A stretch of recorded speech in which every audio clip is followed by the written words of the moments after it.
It's time to check your money with your friendly neighborhood advisor. Mike Jennings is a wealth advisor with Brackens Financial Solutions Network, LLC, and a registered representative of LPL Financial, member SIPC. Mike, how are you doing? I'm doing great, George. Happy Father's Day. Thank you for that. Yeah, it is Father's Day, believe it or not.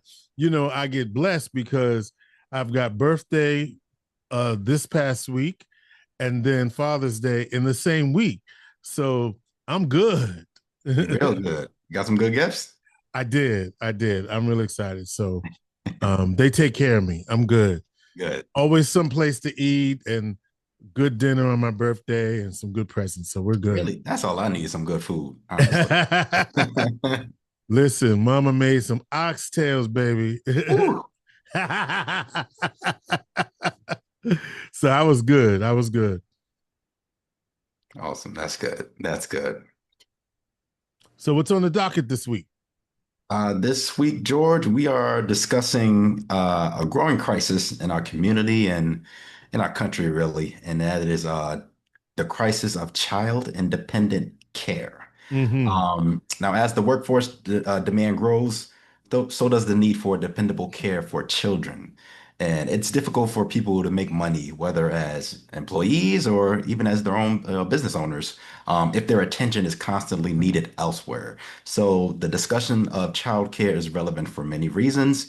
One, childcare allows parents to pursue or continue their careers. The rising cost of childcare all over the country is a big thing. The existing programs and resources to help with those costs are also something of note. And the recent uncertainty, even in our local community here in Syracuse and Onondaga County. I know you heard about the whole DSS situation, whether they were going to, meet the funding cap, and then, they were going back and forth with the state. And so it seems like it's straightened out now, but hopefully, people in our community can get the help that they need. And also, this idea of the sandwich generation, right? When people are working and they have kids to take care of, we're finding that a lot of, especially millennials, as the boomers and the Generation X, as they're getting older, you have people that are in the workforce that have to take care of young children and also aging and ailing parents as well. So they're getting crushed from both sides. Yeah. And so with that being said, then what can uh, in that context, what can parents expect to pay for daycare and or other programs? So, according to Child Care Aware of America, the average price of childcare has risen between 1.1 to 5% every year since 2018. The study also found that this cost accounts for 10% of a married couple's income, which is more than the government recommendation, and it can exceed average rent payments by like 25%. Now I don't know, they're counting 2018 rent prices. It skyrocketed since then, so they're probably a little bit more even keeled. But this is a significant amount again. And a different study from the American Progress shows that among impoverished families who have children under the age of 6 and who pay for childcare, 35% were pushed into poverty by these expenses, and Mm. that totals to about 135,000 families per year, which is alarming.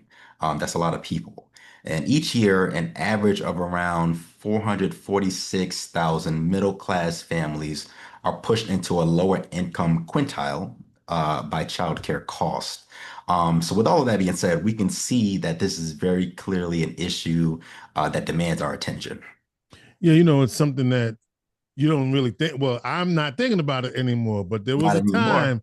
There was a time, Michael. There was a That's time. right, because you raise kids of your own. So tell me what it was like, back then. What were the costs like, and what were some of the ways that you avoided those costs? Well, we couldn't avoid those costs, but so that's one. But also, it was like a mortgage payment. It was literally Yes. a mortgage payment, and it was almost to the point where it didn't really make sense to go to work, but you did anyway because it was still a little bit more coming in, but you definitely were paying out, and you tried to look for different solutions. And you asked, what were some of the ways around it? Depends on if you had a home care or if you had institutional.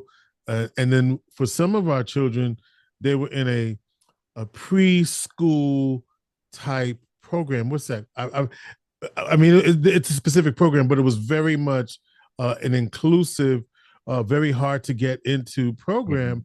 and so that costs right. Was But that like Head Start or something like that? it wasn't Head Start. It was I can just name what the school was. It was Geronio School, Okay. and Geronio prides itself on inclusive education, and so the girls in particular, not my son, they grew up in that environment. But Okay. and we're very loving, very supportive, and very hard to get into, and so. But obviously, there's an expense that goes along with that. So Hmm. grateful for the education they received there, and that they had an inclusive education with children of all abilities, and that made them very very open to people no matter what their ability. So it was a great experience among other Yeah, experiences that we've had. Some that was beautiful. we've had all of the above, and some bad experiences, not there, but in other situations. Having Right. to, childcare is a not only aside from the expense of it, it's quality too, and uh, are the people that Yes. you know what I mean. Those are the things. Hmm. So it's not just the expense of it; it's also the quality of it. Absolutely. And we're definitely going to get into a few of those things that you said, but you know, getting a little bit into kind of what you were touching on there, the old phrase, it takes a village to raise Mm-hmm. a child, right? And that's even one child. But these days that village is getting expensive. Mm-hmm. And for solutions for child care, the most desirable answer for many people is utilizing like a trusted family member or Absolutely. someone who can care for your children while they're at work. But as we're seeing with people being in the workforce longer and now some of the uncertainty around certain things, even elderly people are staying in the workforce longer. So some of them can't even have the time to look after children. So unfortunately, this is just something that many people don't have as an option, and so outside help becomes necessary. So what can they do, right? So we talked about daycare, and then getting back to your question of like, what are some of those real numbers? How much is this costing, right? So the New York State Office of Children and Family Services, they produce a market rate list yearly for childcare costs. So you ready for this, George? Let's go. All right, so the market rate for daycare and this is for children that are under 1.5 years is $385 per week. Mm. Now, as you get up between 1.5 and 2 years, you're looking at 365 dollars a week. Between 3 and 5 years, you're looking at 340, and between 6 and 12 years, you're looking at $286 per week. Right. This isn't, that's between the top and the bottom line. That's only $100 difference. Right. So, Right. Right. so even, throughout the first 12 years of a child's life, depending on how long they're in some of these programs and institutions, you're looking at a pretty penny. Yeah. Um, And like I said, mortgage payment. a yes, either a small house or a decent sized house mortgage payment, right? Um, what are some other options, right? Hiring a nanny. So we recently had a client deal with this situation, and she works from home. She's in Florida now, but she works from home, but her position demands her attention a lot of the time. So she has a in-house nanny that comes and watches her child while she's working.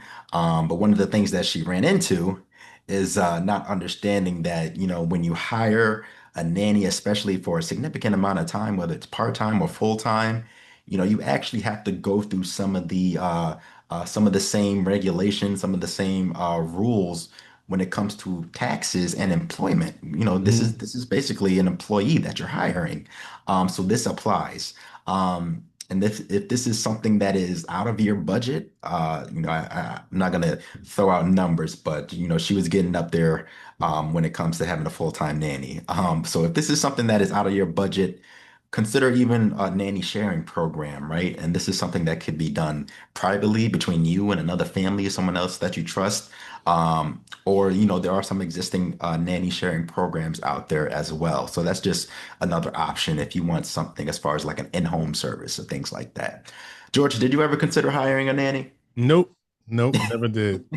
Nope. Now, back then, if you had it, would that be an option? No, I don't think so. Not in No. our family dynamic. No, I Yep. don't think so. No. Yep. So one of the other things is the dependent care flexible spending account. Yep. This is could be a great tool if it's available to you. Unfortunately, not many employers offer this kind of We uh, we have that available. We had it. oh, Yeah. yeah, good. So, and I also found that, even the number of people that had it available to them, the number of employees that actually, took use of it was Hmm. pretty low. Right. So again, like you said, it was available to you. It is available to you. If it is, definitely consider adding that into your tool set. Another option is summer and after school programs, right? And depending on the type of program, this could be a cost-effective way of knowing your child is supervised while also doing something productive, right? So I got nieces and nephew. They're in all different kinds of things. I can't even keep up with them. They're playing instruments. They're dancing. They're in acting. I have no idea. George, did any of your kids have some of those extracurriculars and hobbies and things like that? Dance, rugby, Oh, yeah. gymnastics, swimming, band, Gymnastics, yep. football, cheerleading. Should I go on? Now, did out of things you Swimming. just listed, what were the ones that were like, oh, hold on, I might be pulling out the wallet a little bit too much. Well, gymnastics, there was events, there's tournaments, dance, you had you had tuition, you had costumes, so any kind of extracurricular activity that's going to enrich your child is going to have some expense related to it. It is, Absolutely, on the other hand, so worth it because they then have such a wide range of experience and abilities, but it is something that you have to be mindful of. absolutely. And based on whatever method you choose or however you decide to go about doing these different things, um, qualifying costs can be deducted from your tax liability each year. So of course, the child independent care tax credit. I'm pretty sure we spoke about that up here before. We spoke a lot about taxes, but that's up to $3,000 for those qualifying expenses, and that's for one child or dependent, or up to 6,000 for two or more. So they cap it at two or more dependents. So somewhere between 3,000 and 6,000 is your cap each year. Um, Keep in mind that many of these potential solutions that we're talking about that we discussed, they're not suitable or even practical for each family. Every like you just said about the nanny, right? Family dynamics is individual to each family, right? Um, and families with children who have various health conditions are usually met with some of those more immediate related costs to that. And that's anything from your kid having a food allergy that you got to keep up with and be aware of, or up to having a major disability that can have a financial impact, right? So I would just say remember these quick tips. Understand your financial situation and what is actually in your budget and what you can afford. Utilize government benefits as much as you can. SNAP, HEAP, DSS. Um, Check for local organizations and nonprofits that provide resources for underserved communities and families that are in need. People need help. That's just the bottom line. People need help, and there is no shame at all in asking or in receiving help. So, if that's something that is true for you, if you know you need help, if sometimes it just takes that first step. That first step is sometimes is the hardest, but you know, um, you should be in a position, or you should have the right to take fuller control of your life. So please speak to a financial expert and see where you are in your personal situation. You can always give your friendly neighborhood advisor a call at 315-748-5540. Again, that's 315-748-5540, or send me a quick note at michael.jennings@brackensfsn.com. Mike Jennings is a wealth advisor at Brackens Financial Solutions Network, LLC, and a registered representative of LPL Financial Member SIPC. He is your friendly neighborhood advisor.